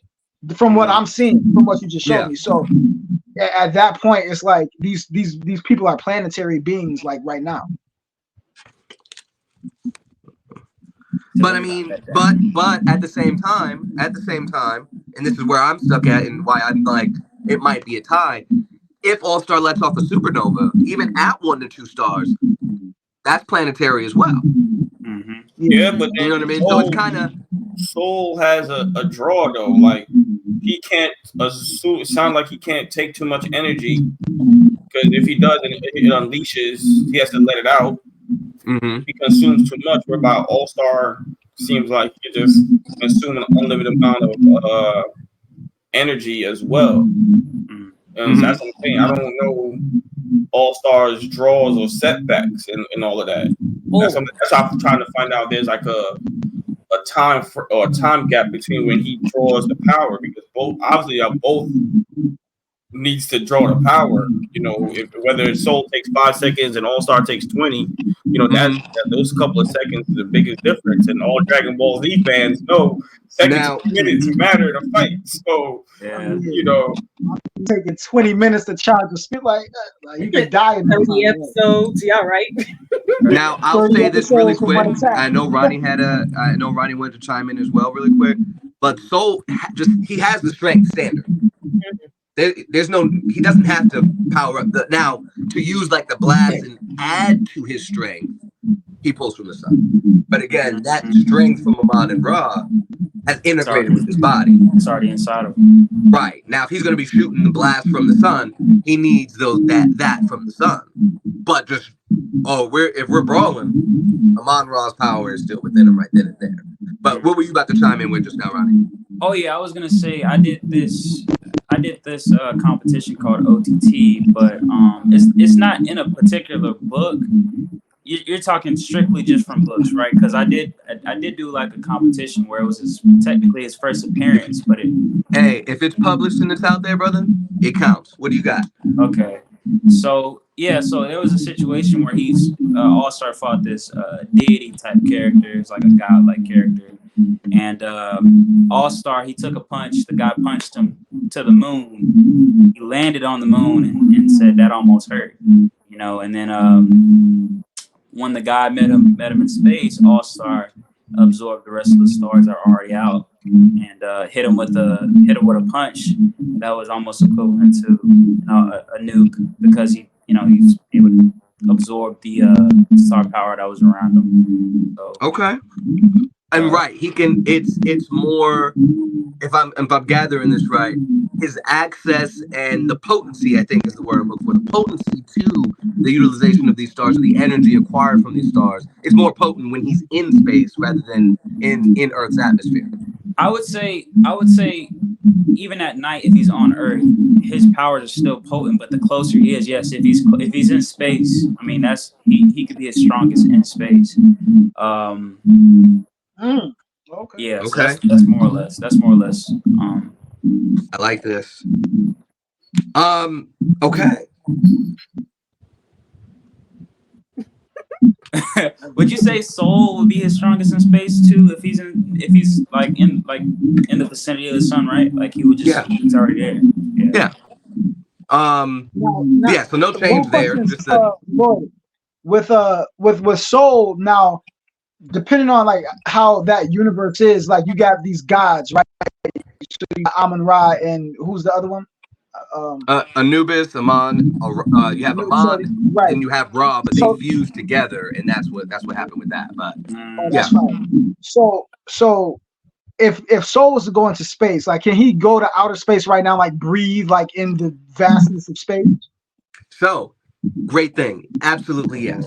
One of the things that's going to be happening, because again, he has that dominion of, and this dives into more of the hierarchy with the deities themselves, because of the hierarchy, if you would, and Ra's dominion over the sun and all of that.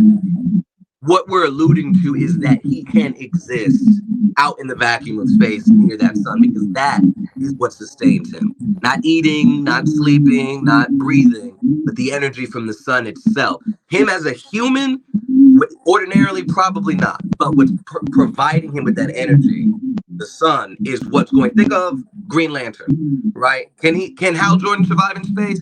Absolutely not. But as long as that energy is surrounding him, wow. Right? Okay. And so if he's still in Hoodie, he's not fighting, he's not pulling energy from the sun, he's just chilling, and somebody swooped up and dropped him out in space, he's done. He's done. So if he's chilling right now and Akolyte just snuff dude, like he's sneaking. He's done. So it's just over. Wow. It's over. It's over. That's crazy. He can't transform in space? Right. Well, he can, but what is our reaction? If we're using Akolyte as the example, and he can traverse the entire Milky Way in 2 days, Soul might not be able to react to that. And by the time he gets swooped up into space, he hasn't even had the opportunity to think about what's happening. Boom, he's out there. He's done. Because again, the disadvantage for Soul at this point in time, and to give a little backstory, we dive into this in issue 2, is Soul doesn't know truly what he is. That suit that forms on him, I want you to imagine how Gaara's sand shield works, where it's an automatic thing, right? It's, hey, I'm about to start fighting. Oh no, I'm in danger. It then forms, right? And so now when he pulls energy and stuff like that, that's intentional. But we even have a bit where we're like, he's just been doing that for the last, he's 27. He's been doing this for, the better part of 20 years. But one of the things we explore is outside of shooting the blasts off in a fight, he's never sent that energy back. He's never expelled all of it. And that's why he's so swole. It's a lot of energy. And we dive into how much of a strain it is on him as well still. So that's another disadvantage that he has against All-Star. Not to spend the whole time downplaying my character. But yeah, so like that's one of the things that we're definitely exploring, where it's like he has this power, but he doesn't have the knowledge. And it's about discovering that history, discovering where he gets these abilities from, and becoming his true self throughout the course of the story. Right. So the whole time of him, like me being introduced to your character, I was under the impression that he was superhuman at all times. Like if he's like civilian mode and he's in the middle of a bank and a robbery happens and he's in between gunfire, I thought the bullets was bouncing off him. No, yes. So you're saying that is the case, because his body is still durable enough for that. But if you drop him into space, right, and he's not being sustained by the sun, right, if he didn't actively call in some more energy from the sun to wrap his essence in and become that, he's going to have a problem. Okay. He's going to have a problem. Because he's not, it's not the think Luke Cage now, right? Internally is not getting covered by that suit. That's an external thing. Again, if I'm going to use Gaara as an example, Gaara doesn't have his internal organs protected by sand, right? And so my worry is, again, in the Akolyte example, no, if he gets swooped up into space and did not have enough time to coat himself and the energy that sustains him, it's going to be a problem. Now, how is it affecting him again without that energy around him? There is a lot of energy still residing in him, and that changes his kind of body chemistry, and he's really swole. That's the effectiveness of it at the moment. But in regards to breathing and stuff in space, no, not without that energy coating him, no. So but bullets bouncing off of him, yeah, absolutely. So him being in space, like even around being in the presence of the sun, does nothing like without that essence. I mean, he can't, like if he's unconscious and he's around the sun, it doesn't awaken anything. He's done for. What do you mean? If he's not pulling it in, well, if he's already in space and they were fighting and stuff like that, if he's already absorbed that energy, yeah, he's fine. He's fine. Okay. Yeah, so like let's say if our fight ended up in space and we've already been fighting and All-Star knocks him out, he's not gonna die because it's still coated. He's still there. He's still there. But if there was again, if I'm gonna use because we've even seen this with Green Lantern. We've even seen this with Green Lantern where he'll be knocked down in space. The Green Lantern Corps will be gutted in space, but they're still there because that ring is still sustaining them. So same thing with the sun. If it's recent enough, if he's had the opportunity to take in that energy, it's there. Okay. But yeah. So that fight would be cataclysmic though. Like that's a lot. Yeah. So right now it's cataclysmic fights. It's really Black tough Gold to call. sounds like he's trying to inquire about which team he should jump to next. Oh, what? Yeah. I'm like, I just said I'm cool with my boy. I'm cool with All-Star, bro. Being All-Star, but right, yo, I get it, yo. I get us in some trouble, bro. Roddy, you on the way, bro. Now, if I'm going to add a little additional trash talk, like Akolyte's got way more years of experience in the game of utilizing the powers. Soul doesn't have the same training. I would have to say that Akolyte does clear Soul for right now. In his story, he has 10 years of training. You putting up a fight because Soul looks a little bit more powerful than the last man standing issue with Akolyte. For me, Soul looks a little bit stronger than those 3 villains he fought, though. Oh yeah, for sure. Soul is watching the Children of Chaos.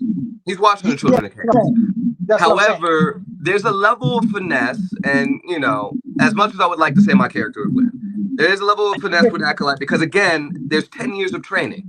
Akolyte knows who he is. Akolyte knows what he is. Soul is still ignorant to that fact, and he doesn't have somebody to show him the way. His friend Taharka, who they've been friends for years, he's basically he has a company called Pharaoh Industries, which stands for philanthropy, health, ancestry, research, and optimal health. And he's pretty much the Tony Stark / T'Challa, right? He's got the money, he's got the resources, he's doing what he can for the African diaspora, and basically, he's like, hey, let's research what you can do. So he helps Soul kind of test the limits of his powers, but even he is, to a certain extent, ignorant to what Soul truly is, and that's the edge that Akolyte has. He has Abner, he has his ancestral father to tell him what's going on. Pit and Pat said this is why we should have them just fight in base, just two humans fighting. I mean, yeah, that would be interesting. That would be interesting for sure. But Soul's base form is still the strength of Amon-Ra, right? With just no sun abilities, right? His normal human state is still the integration of godly strength. You know, I'm anti these feats being the end all be all for these discussions. So if I look at it for what it is, I believe that's a straight tie. It just depends. What, Soul and Akolyte or Soul and All-Star? Soul and Akolyte. I feel like it'll be either a tie or a real tight win for Akolyte, and I would give it to experience. Like you said. Okay. But I'm not gonna base it off of issue 1 through 5. Like that's crazy to me. Okay. You know. I mean, no. You know, feats in comics are measuring sticks, but at the same time, as writers, we can write in anything. Yeah. You know what I'm saying? But yeah, no. That's fair. So if we understand who and what the characters are, then it's a better way to assess. So I would, for me personally, I only would give it to Akolyte just because of experience, and that's because of what you said. Now, if you said that Soul was experienced and he knew himself, then to me it's a complete tie. It's like, okay, this can go on forever. Everybody on planet Earth is dead because y'all ain't stopping. So that's how I would look at it. So no, you got all these superhumans that are still around. Yeah, we good. Just start fresh. No. I mean, Absolver. Clean the slate. The rest of y'all done.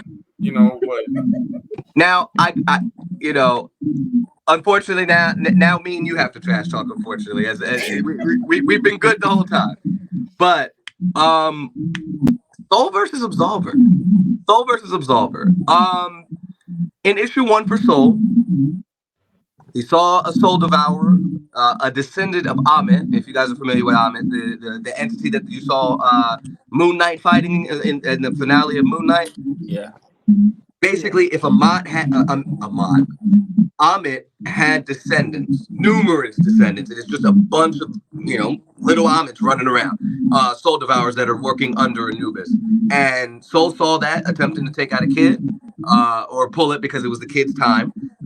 So that's another thing. Soul is getting in the way of the flow and life and death, a whole nother segment in issue 2 that you guys will be able to check out. But Soul hit the entity, hit Ammit once to a building. He sent it flying seemingly into space. The joint came back, punched it again, blasted it. Game over, dead. So he's like Xyla, just like Xyla. I'm as fast as possible. We're ending this fight. So I want to ask you to build out the scenario because it would be unfair for me to, because it's my character. Jamel, in the face of Soul, what is Absolver doing in a random encounter? If we're just basing everything on who an Absolver is, Absolver don't look to bother nobody. So if you sneak up on them, yeah, you're going to get the first hit. But like I said, I strongly believe that, well, it's kind of hard to say the supernatural now because Soul is directly linked to supernatural. We talk about gods and everything. But to me, it'll just boil down to, like, you can't fully kill a mezzo with just regular tactics. Doesn't matter how powerful you are. You know, it'll take a supernatural event or way to destroy a mezzo.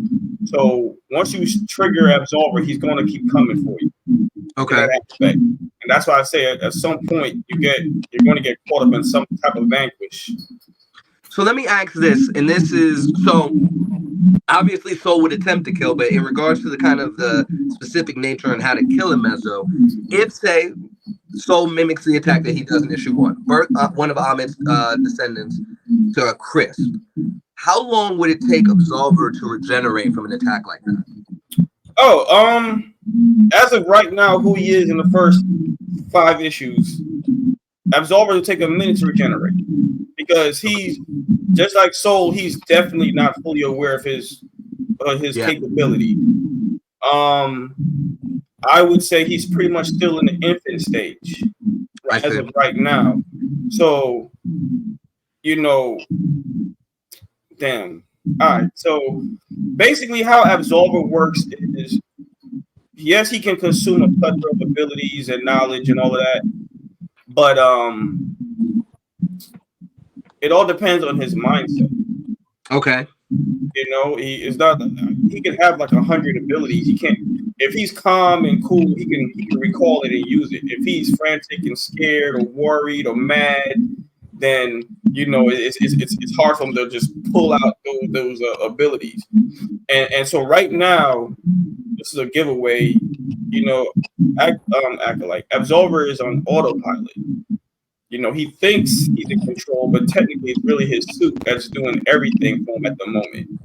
So with all that being said, there goes the advantages in the fight to whoever he's going up against, I would say. Okay. So, okay. I can take that. Taking my L's today because tomorrow I got a question. Jamil, I got a question for Absolver. Now that ability it's giving me vibes like Ghost Rider, like look into your soul and like see all of your like deeds you've done in the past. It's like that vanquished ability. Like does that ability work on like weak-minded individuals, criminals, people that have done? Now again, like a strong-minded, like another hero or a person that's righteous and upright. Does that ability have the same effect on somebody like that?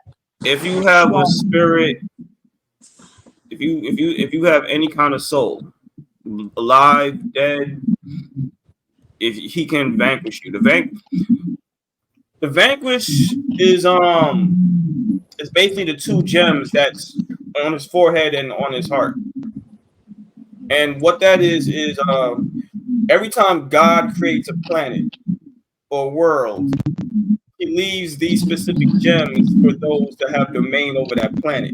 So technically, those gems belong to the first people that walked the earth was with Adam. So you see where I'm going with this?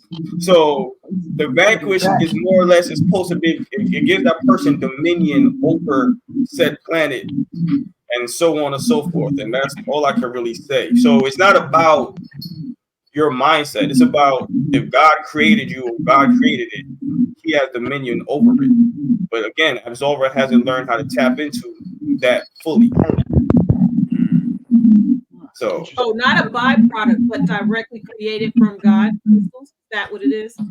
So if you were created by God, like let's say firsthand, you have those crystals, but if you are a product of, then you don't have those crystals. The ones who have the crystals are who basically have dominion. Yeah. So am I getting that straight? Say it again. So basically, or for example, if you're created by God, then you have been given or anointed these crystals. Now, if you're a byproduct, like you have Adam and Eve and they have the crystals, but all of the descendants do not have the crystals. So who has dominion is Adam and Eve because they have the initial crystals. Is that basically? Yeah. So they originally had the crystal. I'm not gonna get too deep into it because I'll give away too much. Right. But it's only a specific bloodline can use it. Gotcha. And that's all it is. So you have to look at it as okay. You have to look at it as things that get God always if I brought you in this world, I can take you out. Mm-hmm. So at some point, the end result for the planet is it's going to end. It's going to come to an end. God knows this. So to him, it's almost like it's like a USB drive that just save data and stuff like that. So that's basically what the crystals are. But now it's just being weaponized. Okay. You know what I'm saying? And so that's basically how you're supposed to look at it. Gotcha. You know, it's that's all it is. Okay. But like I said, that I just feel like that's what gives Absolver the advantage. Mm-hmm. You know, and that's just the only I was moves he just trying to knows of right understand now. the English. So yeah, got it. So really quick, and I want to apologize to Tasha in the background. I missed what she said earlier. She was responding earlier to Akolyte, and then of course in the second about Absolver. She said Akolyte's base is still pretty above human too. He's actually at peak human, so Batman, Captain America swag, what have you, before the energy. Just throwing that out there for anybody that was watching and was still wondering the response to that. And then in response to the battle between Soul and Absolver, do we need to kill? And I'm assuming to, of course, make that to solidify a win. Of course, no, not necessarily. You know what I mean? Mike Tyson's winning fights without killing people, right? So would Soul be at Absolver? Strength-wise, sure. But again, I don't see a counter to Vanquish. So, of course, the answer is always in character. What's Absolver's first move in the face of an entity like that? Which we already kind of dug into just now. So I have a bias. Say again? No, you know what? I don't think so. It's how you look at it. If it's a sprint, then obviously Soul, Akolyte, everybody's gonna body Absolver. It's a sprint. Yeah. But that's why I always bring up attrition, because if you poke the bear and you can't destroy the bear, it's gonna keep coming for you. Yeah. So at some point, you're gonna get caught. Yeah. So however you build a fight or decide to write the fight. If it's a sprint, yeah, sure, Akolyte win, Soul win, y'all can have that. But if it's a marathon, now it's a different conversation. And I remember we were talking about this when we were talking about a different character of ours, the Raven Mocker. We were kind of talking. I can't hear you. Yeah, you're a bit muffled. Oh, how about now? Yeah. Okay, sorry. I plugged my phone in just now, and my finger was definitely over the mic. I'm so sorry, yo. So basically, I remember us talking about the Raven Mocker, another one of our characters versus Absolver, and we were talking about how these characters, specifically Absolver, is almost like this Terminator, right? Where it's just like, yeah, you stopped me briefly yesterday. This fight ain't over yet. You know, I didn't yield, right? Like, I'm still here, right? And so, like, over and over again, that battle kind of continues. So, yeah, I would love to see, like, a continued kind of not stalking, but this continued kind of reoccurring battle, right, in an Absolver story or a crossover, whatever like that. I think it would be pretty cool. But it's getting late. I don't want to hold anybody up too terribly long. I do want to point out it's Friday night. I just want to get to this last question that Tasha asked, I believe. First time I heard of that was the characters from a universe without God, or do they have gods of that universe? So it depends on the universe.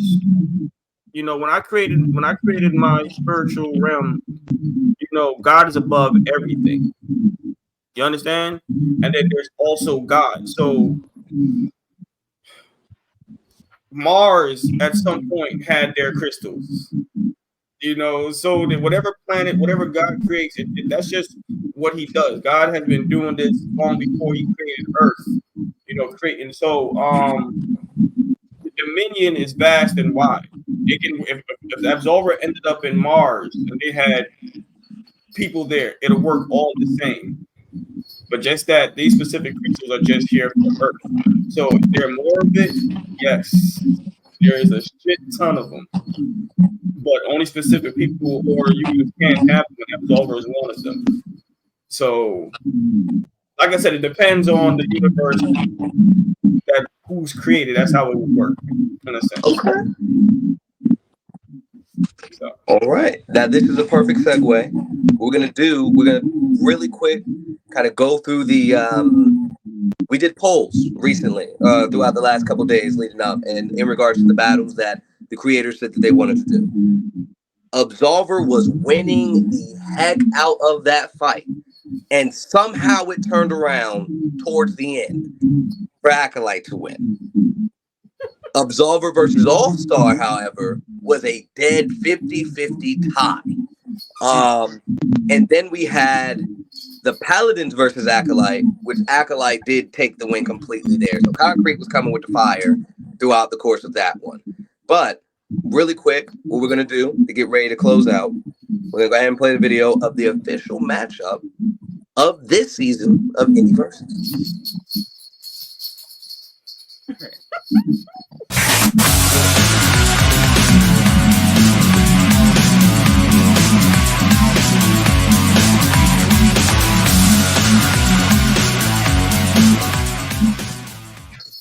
Now, it's not only going to be on Patreon, that is from previous. We're going to have the actual verdicts of who we think would win this match on our website this weekend. It will be narrated by the other half of Midnightcomics, Tashi J. And we have a whole script kind of written out how the battle would play by play happen. Pictures included from each story, making it make sense, and it's going together really good. So you guys are gonna be able to check that out. We'll post it. Golly, man. Black Bolt seems like he's nothing without a sidekick, bro. Like, God damn, what he gonna do? That's why you should never jump ship. Now you by yourself. Look at you. That's crazy. That's crazy. Look, I'm taking on 5 of the Delta. I'm taking on the Delta Dogs by myself. So man, well, I got a little aid, bro. Right? Look at you. But 7. There you go. Bro. Like, all right. I'm about to sneak Absolver, bro. I'm gonna catch him in the darkness somewhere. Bro, Absolver gonna look at you and just walk away, bro. Right. No part of that. So, really quick, the scenario for that matchup to get y'all prepared for it. So, basically, the Delta Dogs basically find you. Imagine your issue 1 where you killed that guy in the alley. That's what that scene is what's happening. And they're like, yo, somebody's dying over there. We gotta stop this crazy guy. Because they got superpower people in their story too. But they're like, there's this crazy guy in the alleyway. We're about to jump this guy. We can't have this happen in our city. And that's where it picks up at. Right there. So nobody knows each other. You still got the most experience out of them. You know what I mean? You got the most experience. There's more of them. But they're also, you know, if something happens to the youngest two, battle formations kind of break apart. You know what I'm saying? So there's some strategy in there. You guys are gonna be pleasantly surprised on how it works out, how it plays. And again, we definitely took into account everything that you and Vaughn said in the indie breakdown, and of course, in the indie breakdown interviews and everything that we gathered from your individual stories and all of that. So be on the lookout for that this weekend. And before we close out, of course, I'll ask everybody, starting with Jamal, then Jay, Ronnie, and then Jamel, if you guys could go ahead and let everybody know where they can find you, and of course, where they can pick up your books.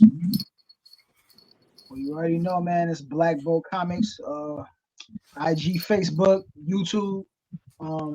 You know, and catch me on my website to grab. Oh man, I'm dying. I'm out, but catch me on dab.com.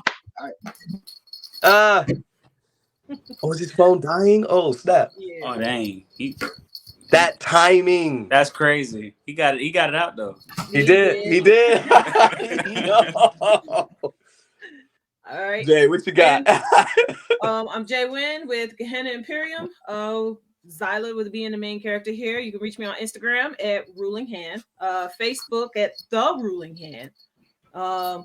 You can purchase the books at Indie Planet or at Etsy.com. Etsy.com /shop/Ruling Hand. That comes directly from me. So you'll come with a signed copy, or you can go to Indie Planet, which is Ruling. That one has a dash hand. And you can buy it there as well. Shit. Good. Ronnie? Oh, it's me? Okay. Ronnie Creates. You can find me on Instagram. Ronnie, RONNY Creates. Find me on Instagram, TikTok, Facebook. Radical Comics is my official comic book company page. Radical Comics with a K. Radical Comics K. And you can also find my book, All Star Book One, Protect and Serve, in the link in my bio on Instagram as well as TikTok. And you can DM me for a personalized copy, and I would love to ship and mail my first book to you. So yeah, that's where you can find me. Okay, Jamel. All right, name is Jamil Lessie, writer and creator of Absolver. You can find me on IG, Absolver_the Wraith. On Facebook, Absolver Prince of Oblivion. I'm gonna start a new page called Absolver Destroys Akolyte 100%. And that's it. That's it. Thank y'all so much. Of course, I'm Lloyd Jones with Midnight Comics. This has been the first season of Indie Versus. This has been the Creator Clash. Of course, stay tuned for this weekend, the Indie Versus official matchup between Black Bow and the Delta Dogs. And of course, we're Midnight X Comics everywhere except for Facebook and YouTube, where we're just Midnight Comics. And yes, as Tasha mentioned, join the Patreon if everybody can. These interviews, Jay will tell you, Black Bow will tell you, these months ago. We're talking March, April, May even. And even back in those days, Indie versus Indie Breakdown was something completely different. This scenario has been was developed a while ago. So this verdict has definitely already been done, but you guys would get this months in advance, and of course the verdict, and be able to see these interviews and all this other stuff. So definitely check that out. We have our What If Wednesdays, our community character creation night. So if you want a character within the Midnight Comics universe, we go through the motions and create a whole character live on stream alongside of you, and that character will forever be immortalized within the Midnight Comics universe, and then you do whatever you want with that character from that point on. But instead of filling up the universe with just random characters in the background, strangers walking by, why not let it be you? But anywho, don't forget to check out our other series called What We're Reading, where we pick up all sorts of books, indie comic books, and talk about our thoughts on them. And of course, each one of you guys, we've definitely done that on. If it hasn't posted yet, it will be posting soon. And that's all I got. Remember, until next time, everybody, midnight is coming. And again, thank you guys for tuning in to the first ever season of Indie Breakdown. And of course, the second video for the Creator Clash. So thank you guys so much, and have a wonderful night. Enjoy your weekend. Peace out.